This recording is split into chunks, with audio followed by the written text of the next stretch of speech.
데살로니가 후서 3장 6절부터 13절까지 말씀입니다. 데살로니가 후서 3장 6절부터 13절, 저와 성도님들이 한 절씩 13절까지 교독하겠습니다. 형제들아, 우리 주 예수 그리스도의 이름으로 너희를 명하노니 게으르게 행하고 우리에게서 받은 전통대로 행하지 아니하는 모든 형제에게서 떠나라.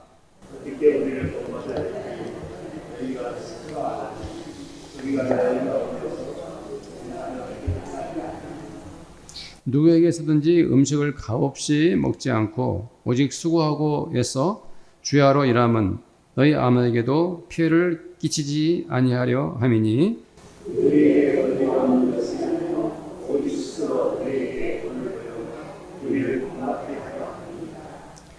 우리가 너희와 함께 있을 때에도 너희에게 명하기를 누구든지 일하기를 싫어하거든 먹지도 말게 하라 하였더니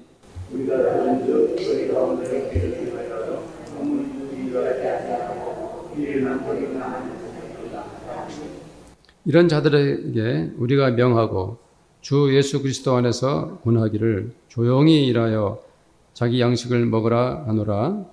형제들아, 너희는 선을 행하다가 낙심하지 말라. 아멘. 사람들은 누구나 서너 개의 얼굴을 가지고 살아갈 수가 있습니다. 어떤 사람은 아주 자기 분야에 세계적인 실력을 갖추었는데 일만 끝나면 도박에 빠져 살아가기도 합니다.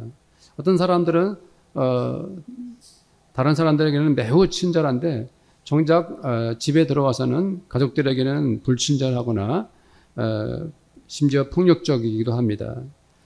어떤 사람은 인간관계가 매우 좋은 편인데도 직장에서는 자기 직원들과 원수처럼 지내기도 합니다. 어떤 사람은 사회봉사도 잘하고 다른 사람들에게 매우 희생적인데 남몰래 마약을 하거나 성적인 중독에 빠져 살기도 합니다. 우리는 때로는 그렇게 몇 개의 얼굴로 살아갈 수 있습니다. 특별히 교회에서도 항상 웃고 친절한데도 개인적 사생활은 구겨진 그러한 경우도 많습니다. 데살로니가 교회는 매우 복음적이었습니다. 그 교회가 성도들이 얼마나 서로 사랑했는지 그 믿음도 큰 확신으로 차 있었죠. 교회가 그토록 은혜스러웠기 때문에 그 아름다운 소문이 주변의 여러 도시에까지 번진 건강한 교회였습니다. 그러함에도 불구하고 그 교회 안에는 다른 얼굴을 가진 사람들이 숨어 있었습니다. 물론 교회라고 해서 완벽한 곳은 아닙니다. 교회야말로 온갖 사람들이 모이는 곳이 아닙니까? 각자의 개성이 강하고 오랫동안 자기 나름의 습성이나 버릇을 가지고 그 몸에 배어있는 사람들이 교회에 오기 때문에 교회가 그런 사람들이 모여서 상당한 부작용을 드러내기도 합니다. 데살로니가 교회 성도들 중 일부가 너무 게을렀던 것입니다. 교회는 분명히 서로 사랑하고 함께 섬기는 공동체였습니다. 그런데 그들 중에 몇몇은 도무지 아무 일도 하지를 않았어요. 교회에 오면은 사람들이 받아주고 좋은 것을 나누고 하니까 받는 것은 당연히 여겨지는데 일은 하지 않았던 사람들이 있었던 것이죠. 교회에서 예배를 마치고 사랑의 교제가 끝나면 각각 자기 생활로 돌아가지 않습니까? 그러면 이제 개인적인 생활을 하면서 열심히 일하고 부지런히 살아야 하는데 그 사람들은 그렇지 못했어요. 그들 중에는 분명히 평생 게으르게 이렇게 살아온 사람들이 있었는데 예수를 믿고 이제 신앙생활을 하고 교회를 다니게 되었는데 그 버릇을 못 버린 사람들인 것이죠. 그렇기 때문에 일도 하지 않고 게으르고 그리고 자기 개인적인 생활도 게으를 뿐 아니라 교회 오면은 또 다른 사람들이 나에게 무엇을 주지 않나 하고 헐 바라기만 하는 그런 사람들이 있었던 것입니다. 자, 우리 11절 말씀을 한번 볼까요? 11절 읽읍시다. 시작. 우리가 들은즉 너희 가운데 게으르게 행하여 도무지 일하지 아니하고 일을 만들기만 하는 자들이 있다 하니. 예. 왜 이런 사람들이 교회에 있었을까요? 이제 우리 성도님들이 충분히 짐작할 수가 있죠. 예. 원래 처음부터 예수 믿기 전부터 게을렀던 사람들인 거죠. 원래 일하지 않았던 사람들이에요. 그런데 예수를 믿었는데, 그리고 교회 생활을 시작했는데 그 옛날의 본성을, 습성을 바꾸지 못하고 그렇게 아직 교회에 와서 신앙생활하는 사람들인 것입니다. 예. 그렇죠. 거듭 말씀드리지만 데살로니가 교회라고 해서 완벽한 사람들만 있었던 건 아니죠. 그래서 게으른 사람들, 도둑질 하던 사람들, 깡패짓 하던 사람들, 알코올 중독자들, 온갖 병적 요소를 가지고 있는 사람들도 교회에 와서 신앙생활을 시작했겠지요. 예수님께서도 늘 말씀하셨어요. 내가 의인을 부르러 온 것이 아니다. 죄인을 불러 회개시키기 위해서 왔다라고 말씀하지 않았습니까? 그래서 교회에 이런 사람들이 오는 것은 당연합니다. 그러나 바울은 그 교회 안에 게으른 사람들을 그냥 적당히 봐주지 않았습니다. 아주 오히려 엄격하게 다루고 있어요. 자, 6절 말씀을 함께 읽어보겠습니다. 6절 시작. 형제들아, 우리 주 예수 그리스도의 이름으로 너희를 명하노니 게으르게 행하고 우리에게서 받은 전통대로 행하지 아니하는 모든 형제에게서 떠나라. 네, 여기서 우리에게서 받은 전통이라는 것은 가르침입니다. 바울과 사도들이 원래 가르쳤던 그 복음대로 행하지 않은 모든 형제에게서 떠나라. 그런데 그 구체적으로 제한시켜서 누구에게, 어떤 사람들에게 말했습니까? 게으르게 행하는 사람들을 말씀하고 있어요. 왜 바울은 게으르게 행하는 성도들에게서 떠나라 라고 했을까요? 게으른 사람들의 특징 중에 하나가 어느 정도 거지근성이 있다는 것이죠. 자기는 일을 안 하고 자꾸 다른 사람들에게 뭔가를 바라는 것입니다. 나에게 뭔가 주지 않겠는가 하는 그런 사람들인 것이죠. 교회가 어떤 곳입니까? 교회는 사랑하고 포용하고, 그리고 난 좀 먹기 살기 힘들어요. 배가 고파요. 이렇게 엄살을 피우고 말끝마다 자꾸 그런 말을 하면 교회가 왜 안 도와주겠습니까? 조금씩 도와주고 이렇게 하겠죠. 또 그걸 바라고 자꾸 손을 내미는 그런 사람들이 데살로니가 교회에 있었던 것입니다. 생각해 보면은 글을 못 읽는 사람에게 항상 대신 책을 읽어주면 그 사람은 평생토록 글을 스스로 읽어낼 수가 없죠. 일하지 않는 사람에게 자꾸 돈을 주고 먹을 것을 주고 도와준다고 하지만 그렇게 되면 그 사람은 절대로 평생토록 일을 하지 않는 사람이 되겠지요. 그래서 바울이 그 사람들에게서 떠나라 이렇게 말한 것입니다. 게으르고 일하지 않는 사람들이 있다면 조금도 도와주지 말아라. 그렇게 해야만 그 사람들의 버릇을 고칠 수 있기 때문이죠. 자, 우리 10절 말씀도 읽어보겠습니다. 10절 시작. 우리가 너희와 함께 있을 때에도 너희에게 명하기를 누구든지 일하기 싫어하거든 먹지도 말게 하라 하였더니, 바울이 처음에 이제 데살로니가 교회에서 복음 전하고 교회를 세웠더니 그 교회 안에 게으른 사람들이 참 너무 많은 거예요. 그래서 아예 명령을 했습니다. 못을 박았어요. 예수 믿고 교회에 와서 신앙생활 하거든 일하지 않는 사람들은 먹지도 못하게 하라라고 아주 심하게 명령을 내렸어요.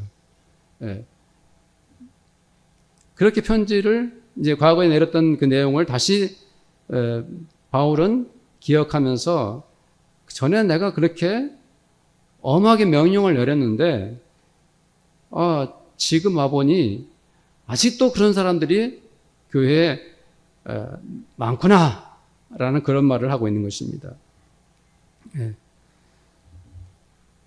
지금 바울은 이제 그 서신의 특징이 명령조의 말들이 별로 없어요. 권유하는 말, 권하는 어투로 늘 이렇게 설득을 해 나갑니다. 그런데 이 게으른 사람들에게는 아예 명령을 내려버렸어요. 데살로니가 교회 성도들이 그런 사람들은 일하기 싫어하거든. 먹지도 말게 하라 라고.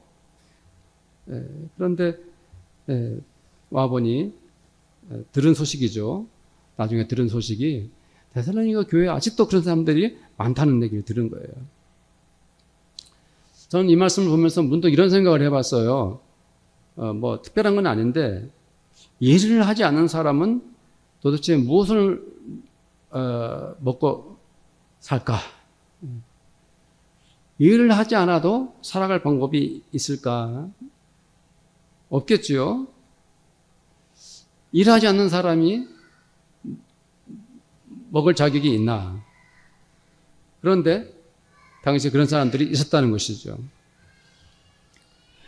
그래서 이것은 안 되겠다 하고 바울이 굳게 결심하고 이것은 게으르고 일하지 않는 것은 아주 잘못된 것이다.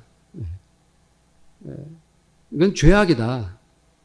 그리고 자기 혼자 일을 하지 않는 것이 자기 혼자로 끝나는 것이 아니라 주변에 많은 사람들에게 성도들에게 피해를 주고 교회에도 악영향을 미친다 하고 말하고 있는 것입니다. 그래서 어떻게 하시든지 바울은 이 데살로니가 교회에서 숨어있는 게으른 자들을 뿌리채 뽑아내고 싶었던 것입니다. 그런데 아직도 그 교회에 일하지 않는 사람들, 게으른 사람들이 많았을 뿐 아니라 그 사람들은 자꾸 문제를 일으키고 있었어요. 우리 바울을 보면요, 참 이 사람, 이분은 매우 엄격한 사람이에요. 데살로니가 교회에 성도들에게 복음을 전하고 교회 사역을 위해서 최선을 다했죠, 바울이. 그래서 교회에서 헌신하고 성도들하고 교제하고 이러면서 많은 성도들을 알게 되고, 그래서 데살로니가 교회를 목회하면서 데살로니가 성도들이 자연스럽게 바울 사도를 초청을 해가지고 식사를 하며 교제를 나눕니다. 8절 말씀을 보겠습니다. 8절 말씀 읽겠습니다. 누구에서든지 음식을 값없이 먹지 않고 오직 수고하고 애써 주야로 일함은 너희 아무에게도 폐를 끼치지 아니하려 함이니. 이 말을 자세히 살펴보면 바울은 어떤 성도와 식사를 하더라도 누가 음식값을 지불했습니까? 자기가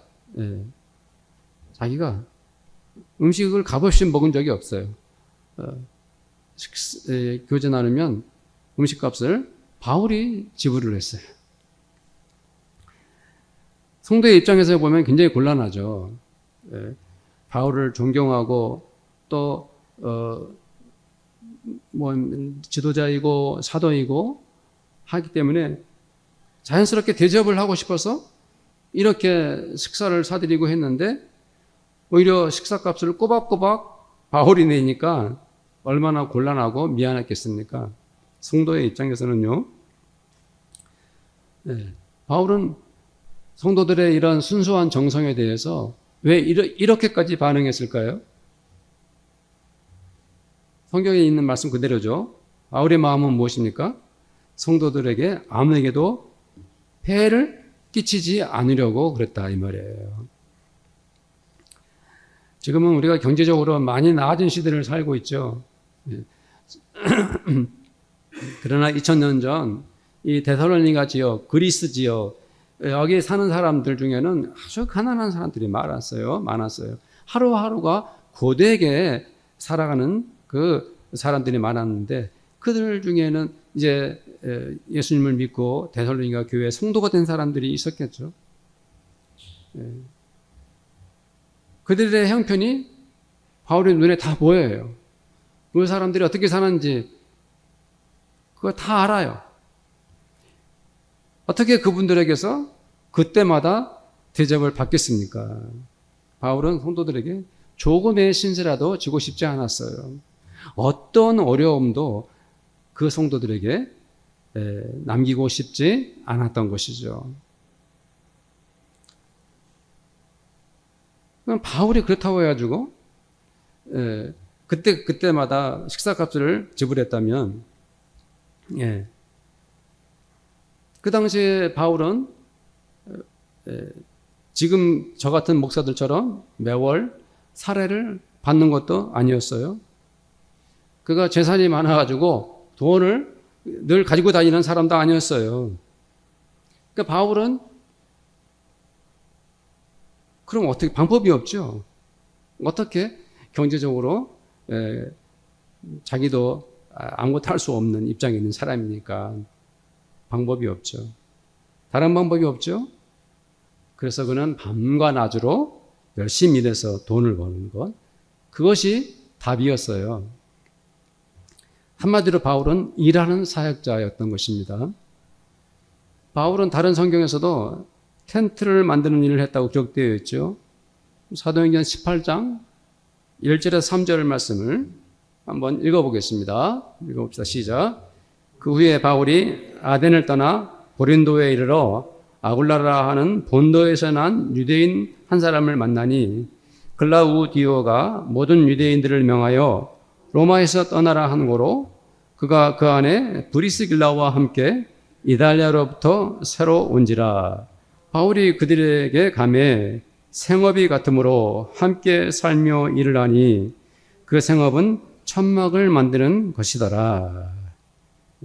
여기서 생업이란 말을 썼죠. 생업. 먹고 살기 위한 자기의 일이에요. 바울은 자기 직업으로 천막을 만드는 일을 했어요. 이 텐트를 만드는 일은 여러 사람들이 함께 모여서 가죽으로 된 그런 천막을 제조하는 일이었어요. 그 옛날 2000년 전에 주로 이제 경제적 능력이 많은 사람들이 노예와 같은 노동자들을 불러가지고 천막을 만들게 했습니다. 이 천막 제조 과정에는 참 이 노동이 고단하고 힘이 들었어요. 그리고 그렇지만 정작 일당은 많지가 않았어요. 바울은 이런 악조건 속에서 이 도시 저 도시 이곳저곳으로 선교를 하면서 자기가 천막을 만들 기회만 생기면 그 일을 했던 것입니다. 한마디로 바울은 일하는 사도였습니다. 노동으로 땀을 흘리며 선교했습니다. 바울은 그런 하나님의 종이었습니다. 그는 일하는 것을 거룩하게 여겼던 사역자였습니다. 내 몸으로 최선을 다해 일하고 사는 것이 단지 나 자신을 위해서뿐만 아니라 하나님께 영광이 된다는 것을 바울은 알았습니다. 그러니까 바울은 게으르고 일 안 하는 사람을 보면은 용납이 안 되었던 것입니다. 게으른 사람을 그냥 놔두면, 방치하면 그 상태로 평생토록 나태하게 살아갈 것이 뻔합니다. 무엇보다도 노동, 일하는 것은 거룩하고 아름다운 것인데 그 일을 행하지 않는 그들, 바울은 결코 놔두지 않았던 것입니다. 노동이 무엇이냐? 교회에 오면 기도하는 것처럼 일하는 것이 무엇이냐? 성전에서 성경을 읽는 것과 같이 땀 흘려 사는 것이 무엇이냐? 하나님께 예배 드리는 것과 같이 동등한 가치가 있는 거예요. 일하며 사는 것이 성스러운 것이에요.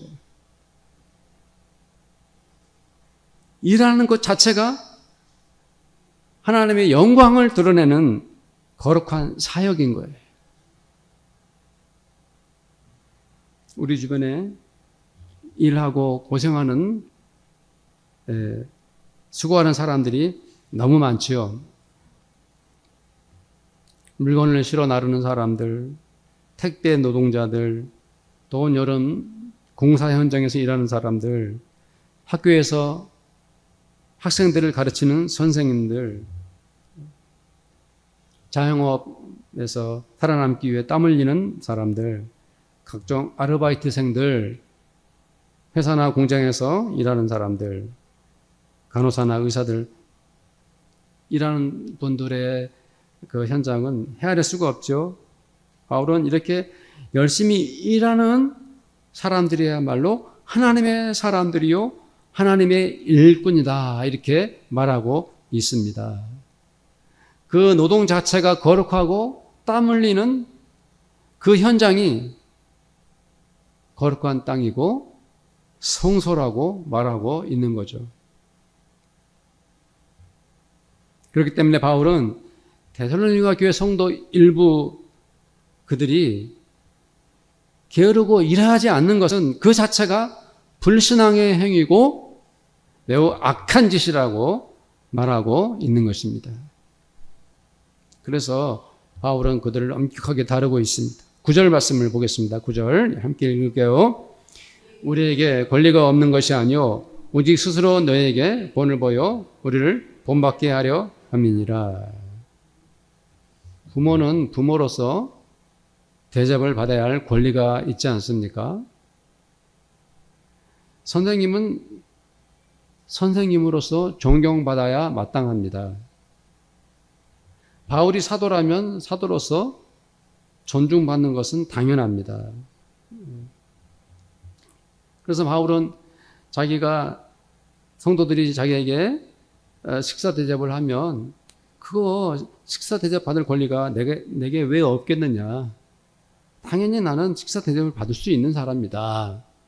그 말을 하고 있죠. 사도의 직분을 가진 바울이 성도들에게 사도의 권한을 행사하는 것은 당연하지 않습니까? 네. 성도들과 사도 사이에 서로 간에 그 신분의 관계가 정확하지 않으면 어떻게 사도로서 리더십을 발휘할 수 있겠습니까? 그래서 예수님께 사도로 임명받은 바울이 사도로서 데살로니가 교회에서 그 지도력을 행사할 수 있는 권한이 있는 거죠. 마땅히 바울은 그럴 수 있는데, 그러나 그는 사도의 권한을 앞세우지 않고 오히려 그 권리를 포기하고 있습니다. 바울은 예수님께서 허락하신 사도의 권리로 성도들을 가르치지 않았습니다. 사도의 권한을 주장하면서 성도들을 일방적으로 훈계하지 않았습니다. 그렇다고 해서 바울이 데살로니가 교회 성도들을 제대로 교육하지 않았느냐? 결코 아닙니다. 결코 아닙니다. 오히려 바울은 다른 방법으로 성도들을 가르치고 있습니다. 어떻게 했습니까? 네, 명령하고 훈계하는 사도의 권한이 아니라 오히려 바울은 솔선수범하는 것으로 그들을 가르친 거죠. 바울은 남보다 앞장서서 행동함으로 다른 사람들의 본보기가 되고 있습니다. 바울이 데살로니가 성도들에게 위에서 아래로 짓누르면서 이렇게 해라 저렇게 해라 말로써 훈계하지 않고 자기의 행동과 삶으로서 가르치고 있는 것입니다. 바울이 뭐라고 그랬습니까? 오직 스스로 여러분들에게 본을 보여 우리를 본받게 하려 함이니라 이렇게 말하고 있지 않습니까? 학창 시절에 영어 선생님이 좋으면요 영어 공부를 열심히 하게 됩니다. 그렇죠? 국사 선생님이 좋으면 국사 공부가 막 재미나요. 그래서 그 성적만 올라가는 거죠. 데살로니가 성도들은 누구에게 영향을 받았습니까? 바울에게 영향을 받았습니다. 그들은 참으로 바울을 좋아하고 존경했죠. 왜 그들은 바울을 사랑했을까요? 그것은 바울의 삶을 그들이 보았기 때문입니다.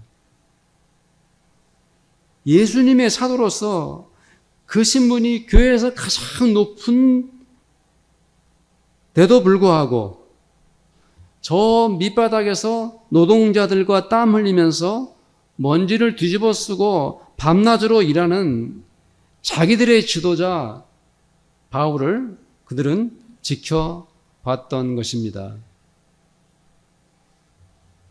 그리고 그렇게 고생하고 일하고 나서 틈만 나고 시간이 내면 데살로니가 성도들을 모아놓고 복음을 가르치고 성경을 전하고 최선을 다해서 또 목회했습니다. 데살로니가 성도들은 그런 바울과 함께 지내면서 그 모든 것들을 몸으로 겪으면서 자연스럽게 바울을 따르고 바울이 전한 복음은 굳건히 믿고 큰 확신으로 충만했던 것이죠. 그러나 이렇게 교회가 은혜롭고 정말 하나님이 축복하시는 데살로니가 교회임에도 불구하고 그 교회 안에는 아직도 게으른 습성을 못 버리고 있었습니다. 몇몇 성도들이. 그들의 심리가 무엇일까요? 바울은 바울일 뿐이고 나는 나다. 오랫동안 게으르고 일하지 않았던 그 나쁜 습성을 버리지 못하고 나는 결코 일을 할 수 없어. 나는 일을 안 할래. 하고 끝내는 그런 게으른 사람으로 남아있는 거예요. 본보기고 뭐고 필요 없어요. 예수님의 복음도 통하지 않아요. 무엇을 해도 이 사람들은 되지가 않는 사람들이죠. 세상에는 어디로 가도 이런 사람들이 반드시 있기 마련이에요. 누군가가 혹은 지도자가 아무리 최선을 다하고 많은 사람들에게 객관적으로 존경을 받고 있어도 그 리더십을 인정하지 않고 무시하고 깔보면서 오히려 대항하고 그러면서 결국 스스로 자기 인생을 파괴하고 마는 그것을 자초하는 사람들이 있는 거죠. 그래서 바울은 애당초 그런 사람은 구제할 수 없다. 그런 사람들에게 떨어져라! 라고 아주 엄격하게 말하고 있는 것입니다. 그런 사람들은 부활하신 예수님이 자기 곁으로 찾아와도 만났을 때는 주님하고 반가워했다가 하루 지나고 나면 다시 게으르게 살아갈 사람들인 것이죠. 그러나 바울은 그렇게도 게으르고 바울이 복음과 삶으로 보여줘도 열심히 일하지 않는 사람들, 바울을 따르지 않는 그 사람들, 결국 게으른 사람들, 이런 사람들을 그러나 포기하라 라고 말하지는 않습니다. 그들을 엄격히 대하고 그들을 도와주지 말아라 라는 방식으로 그들에게 말하고 있지만은 그들에게 다시 일으켜 세워줄 기회를 줍니다. 12절 말씀을 읽어봅시다. 12절 시작. 이런 자들에게 우리가 명하고 주 예수 그리스도 안에서 권하기를 조용히 일하여 자기 양식을 먹으라 하노라. 아멘. 우리는 이 말씀을 보면서 데살로니가 교회 여기 게을렀던 사람들이 제발 자기 생활에서 정말 정신을 똑바로 차리고 주님의 말씀에 순종하기를 그런 마음을 간절히 가지고 있어요. 제발 이 사람들이 조용히 머리를 숙이고 일터로 돌아가서 자기의 먹을 것을 자기가 벌어서 먹는 그런 일들이 이 데살로니가 교회에서 일어났으면 참 좋을 것이다 생각을 합니다. 어떻게 됐는지는 몰라요. 그러나 바울은 기회를 주고 있습니다. 부지런히 일하는 것이 결국 자기 자신을 살리는 거고 교회를 이롭게 하는 것이었죠. 그게 바로 하나님께 영광을 돌리는 것입니다. 성도님들, 오늘 말씀을 보면서 성도님들은 무엇을 보게 됩니까? 어떤 도전을 받습니까? 지금 오늘 말씀 속에서 성도님들은 마음에 어떤 것이 와 부딪힙니까?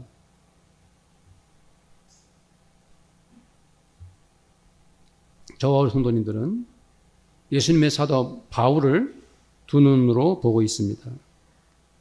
바울이 누구냐 하면은 한때는 예수님을 믿는 사람들을 박해하면서 힘들게 했던 사람 아닙니까? 담에색으로 가다가 부활하신 주님을 뵙고 회개하고 그 후로 사도로 부름을 받았어요. 이 바울이 예수님을 전하고자 예루살렘에서 사마리아로, 아시아로, 그리스로, 로마까지 안 간 곳이 없이 간 사람이에요. 바울은 예수 복음이라면 어디든지 갔어요.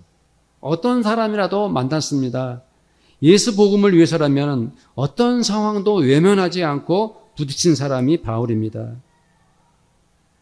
그는 가난하게 살았고 헐벗었지만 결국 다른 사람들에게 소문을 내밀지 않았어요. 그는 스스로 일하면서 고된 노동으로 복음을 전한 사람입니다. 그가 나는 일하면서 땀 흘리며 복음 전하는 사도야라고 보여주기 위해서 본보기로 몇 번 그런 시범을 보인 사도가 아니에요. 그는 생업을 가지고 있었습니다. 낮에도 일했고 밤에도 최선을 다해 노동을 했습니다. 그렇게 예수 복음을 위해서 데살로니가 교회를 위해서 헌신하는 그 모습을 그 성도들이 지켜봤어요. 바울은 그런 지도자였습니다. 말보다 행동이 앞선 리더였어요. 자기 권한을 앞세우기보다도 스스로 본을 보인 위대한 선생님이었습니다. 사랑하는 성도님들, 그리고 저도 우리는 바울을 따라가야 되지 않겠습니까?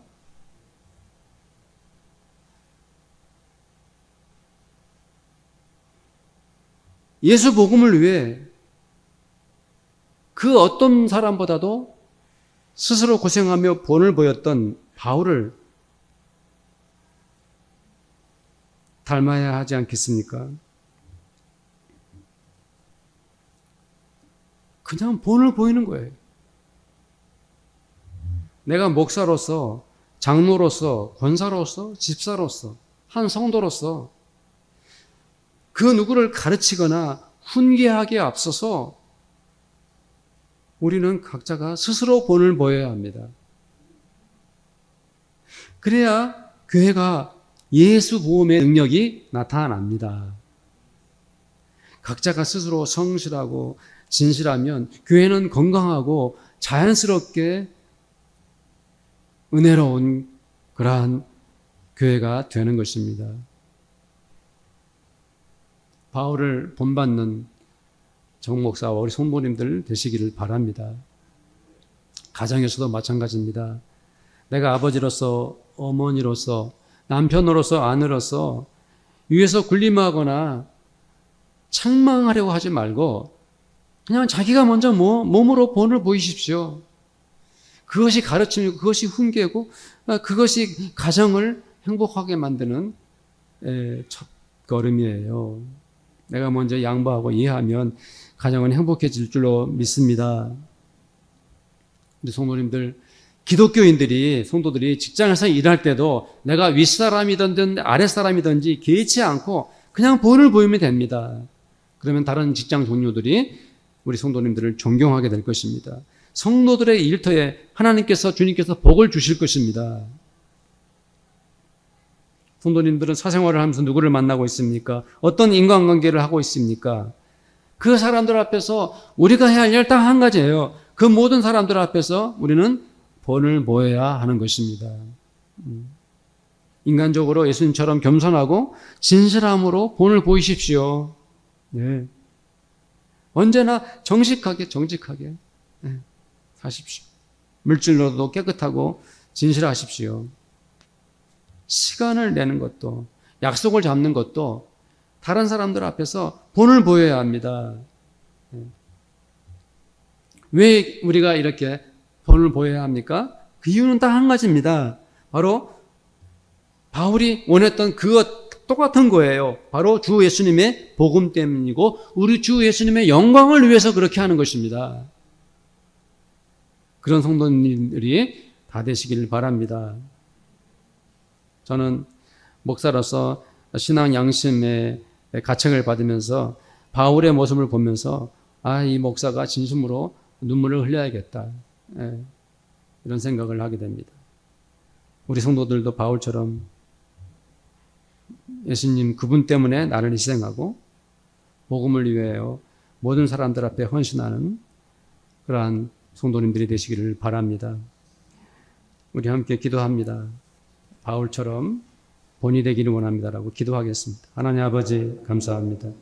오늘 말씀을 통해서 바울이 얼마나 스스로 교회를 위하여 성도를 위하여 주님의 복음을 위하여 또 주님의 영광을 위해서 본이 되었는지를 보게 됩니다. 하나님 아버지, 이 정 목사나 우리 성도님들이 오늘 말씀을 보면서 마음에 도전받기를 원합니다.